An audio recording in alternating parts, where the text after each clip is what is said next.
This video is about our supposed spinning ball Earth and the supposed equatorial bulge.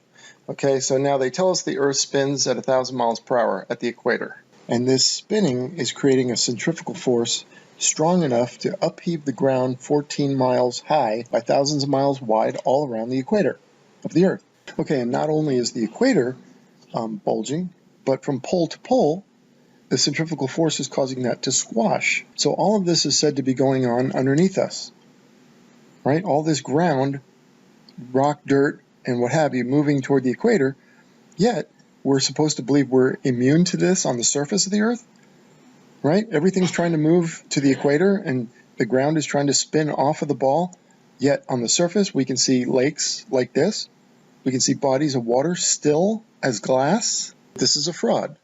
This is make-believe. This is science fiction.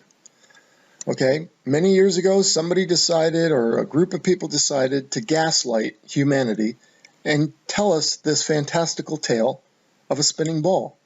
And this equatorial bulge is nonsense. But they did this so that we would doubt our senses and not trust our senses.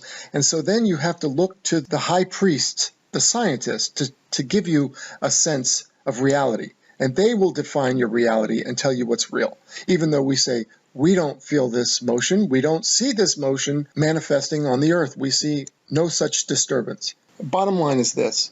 You can't have this centrifugal force manifesting inside the Earth, right, below us, below our feet, to the tune of 14 miles high, thousands of miles wide, gazillions of tons of dirt, being moved and the poles being flattened, and not have that same force manifesting on the surface of the Earth. Done. Case closed. That's it. What I just said there is 100% right. It's 100% fact. It cannot be manifesting in the Earth and not at the surface of the Earth. If the Earth is bulging, that means everything is trying to fly off. The equatorial bulge is formed through centrifugal force. This is what they tell us. And it's linked to the rotation speed. Here's what Wikipedia says. An equatorial bulge is due to the force exerted by its rotation. And it says the Earth is ductile, which means malleable, right? It's flexible. The Earth's equatorial bulge has been decreasing in step, there's the key, in step, with the decrease in the rate of rotation. So that means if the Earth speeds up, the bulge gets bigger. If the Earth slows down, the bulge gets smaller. So for all those who like to say that, well, the bulge happened when the Earth was being formed. Well, you can't say that, or you have to change Wikipedia and all the science books. We are under this centrifugal force, a centrifugal force powerful enough to bulge the Earth upwards of 14 miles, yet miraculously doesn't affect us here on the surface of the Earth. You can't stand on an Earth that's bulging due to a centrifugal force that can pull the ground up 14 miles by thousands of miles wide. We'd fly off. Okay, let me just restore some common sense and sanity.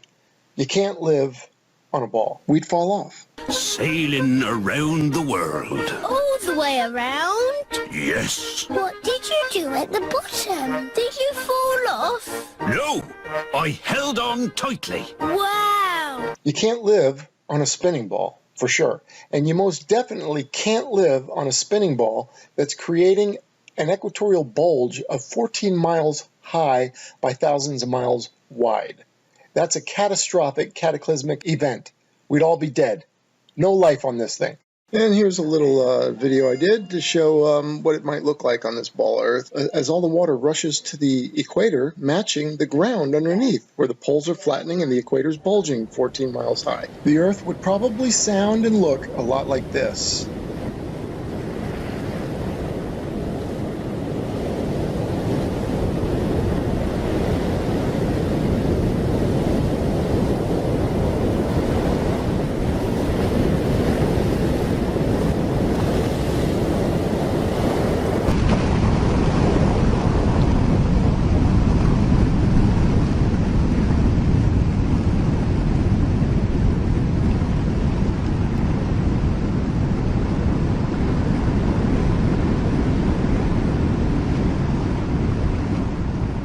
And so what I want to show you is I took a water balloon, right?